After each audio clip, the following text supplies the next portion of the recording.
Section 9 of Frankenstein by Mary Shelley, Volume 1, Chapter 4. It was on a dreary night of November that I beheld the accomplishment of my toils. With an anxiety that almost amounted to agony, I collected the instruments of life around me, that I might infuse a spark of being into the lifeless thing that lay at my feet. It was already 1 in the morning. The rain pattered dismally against the panes, and my candle was nearly burnt out, when, by the glimmer of the half-extinguished light, I saw the dull yellow eye of the creature open. It breathed hard, and a convulsive motion agitated its limbs. How can I describe my emotions at this catastrophe, or how delineate the wretch, whom with such infinite pains and cares I had endeavoured to form? His limbs were in proportion, and I had selected his features as beautiful. Beautiful, good God! His yellow skin scarcely covered the work of muscles and arteries beneath. His hair was of a lustrous black and flowing, his teeth of a pearly whiteness. But these luxuriances only formed a more horrid contrast with his watery eyes, that seemed almost of the same colour as the dun white sockets in which they were set, his shrivelled complexion, and straight black lips. The different accidents of life are not so changeable as the feelings of human nature.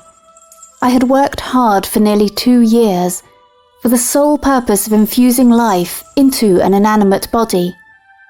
For this, I had deprived myself of rest and health. I had desired it with an ardour that far exceeded moderation. But now that I had finished, the beauty of the dream vanished, and breathless horror and disgust filled my heart. Unable to endure the aspect of the being I had created, I rushed out of the room, and continued a long time traversing my bedchamber, unable to compose my mind to sleep. At length, lassitude succeeded to the tumult I had before endured, and I threw myself on the bed in my clothes, endeavouring to seek a few moments of forgetfulness. But it was in vain. I slept indeed, but I was disturbed by the wildest dreams. I thought I saw Elizabeth, in the bloom of health, walking in the streets of Ingolstadt. Delighted and surprised, I embraced her, but as I imprinted the first kiss on her lips, they became livid with the hue of death. Her features appeared to change, and I thought that I held the corpse of my dead mother in my arms. A shroud enveloped her form, and I saw the grave worms crawling in the folds of the flannel. I started from my sleep with horror. A cold dew covered my forehead, my teeth chattered, and every limb became convulsed, when, by the dim and yellow light of the moon, as it forced its way through the window shutters, I beheld the wretch, the miserable monster whom I had created. He held up the curtain of the bed, and his eyes, if eyes they may be called, were fixed on me. His jaws opened, and he muttered some inarticulate sounds, while a grin wrinkled his cheeks. He might have spoken, but I did not hear. One hand was stretched out, seemingly to detain me, but I escaped and rushed downstairs. I took refuge in the courtyard belonging to the house which I inhabited, where I remained during the rest of the night, walking up and down in the greatest agitation, listening attentively, catching and fearing each sound as if it were to announce the approach of the demoniacal corpse to which I had so miserably given life. Oh, no mortal could support the horror of that countenance. A mummy again endued with animation could not be so hideous as that wretch.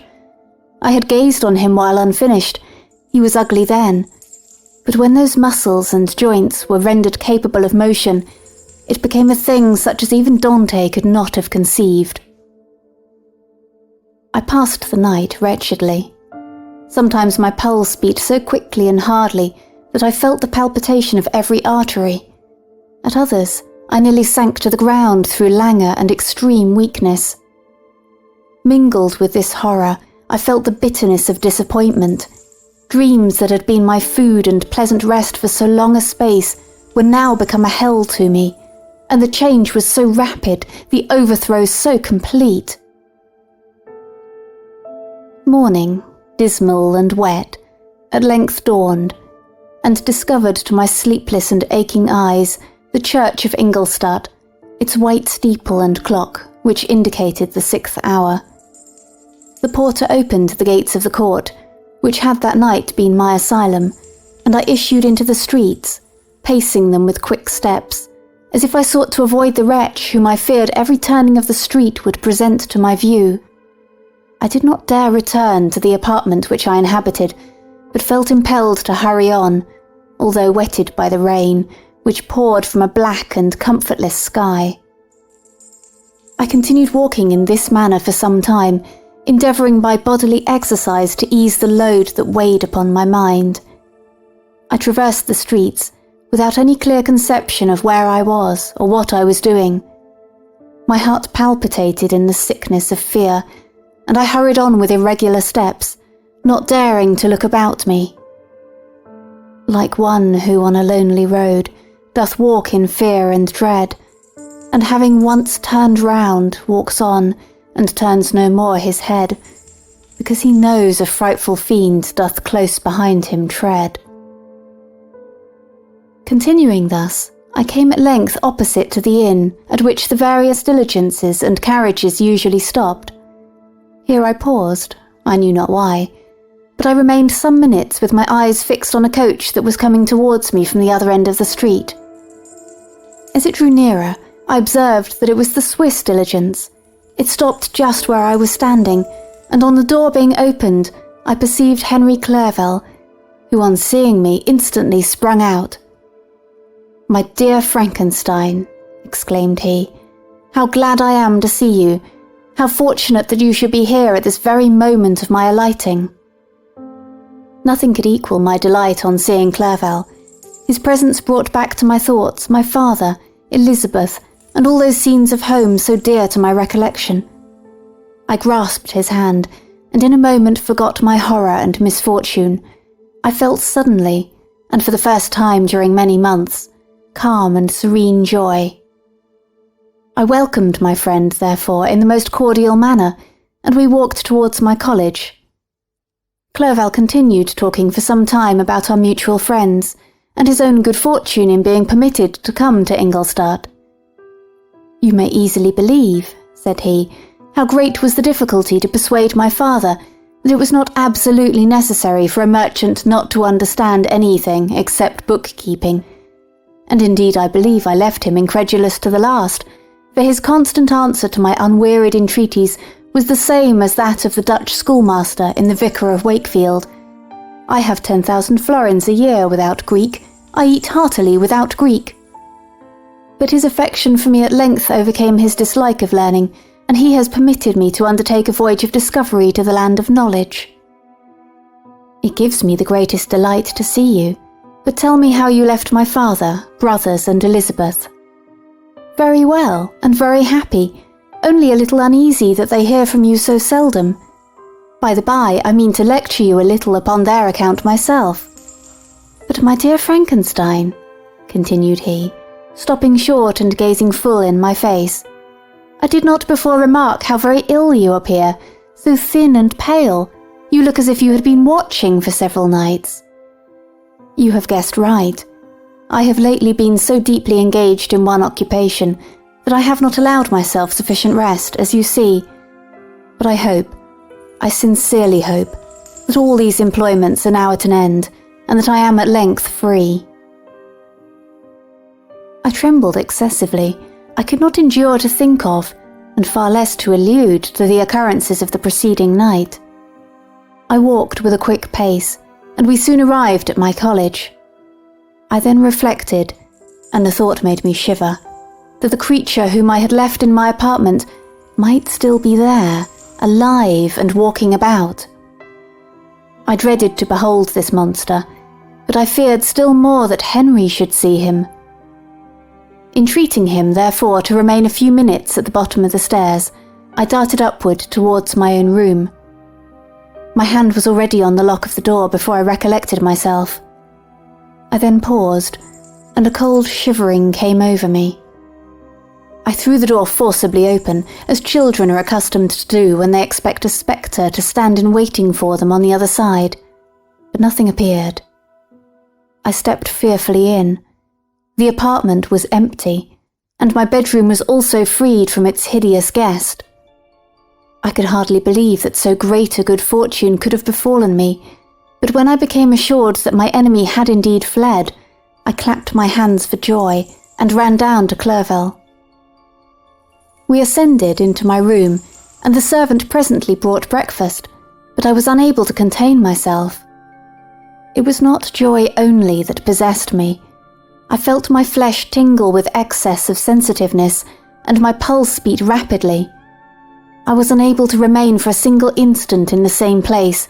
I jumped over the chairs, clapped my hands, and laughed aloud. Clerval at first attributed my unusual spirits to joy on his arrival, but when he observed me more attentively, he saw a wildness in my eyes for which he could not account, and my loud, unrestrained, heartless laughter frightened and astonished him. "My dear Victor," cried he, "what, for God's sake, is the matter? Do not laugh in that manner. How ill you are! What is the cause of all this?" "Do not ask me," cried I, putting my hands before my eyes, for I thought I saw the dreaded spectre glide into the room. "He can tell! Oh, save me! Save me!" I imagined that the monster seized me. I struggled furiously and fell down in a fit. Poor Clerval, what must have been his feelings? A meeting which he anticipated with such joy so strangely turned to bitterness. But I was not the witness of his grief, for I was lifeless and did not recover my senses for a long, long time. This was the commencement of a nervous fever which confined me for several months. During all that time, Henry was my only nurse. I afterwards learned that, knowing my father's advanced age and unfitness for so long a journey, and how wretched my sickness would make Elizabeth, he spared them this grief by concealing the extent of my disorder. He knew that I could not have a more kind and attentive nurse than himself, and firm in the hope he felt of my recovery, he did not doubt that, instead of doing harm, he performed the kindest action that he could towards them. But I was, in reality, very ill, and surely nothing but the unbounded and unremitting attentions of my friend could have restored me to life. The form of the monster on whom I had bestowed existence was forever before my eyes, and I raved incessantly concerning him. Doubtless my words surprised Henry. He at first believed them to be the wanderings of my disturbed imagination, but the pertinacity with which I continually recurred to the same subject persuaded him that my disorder indeed owed its origin to some uncommon and terrible event. By very slow degrees, and with frequent relapses that alarmed and grieved my friend, I recovered. I remember the first time I became capable of observing outward objects with any kind of pleasure. I perceived that the fallen leaves had disappeared, and that the young buds were shooting forth from the trees that shaded my window. It was a divine spring, and the season contributed greatly to my convalescence. I felt also sentiments of joy and affection revive in my bosom. My gloom disappeared, and in a short time I became as cheerful as before I was attacked by the fatal passion.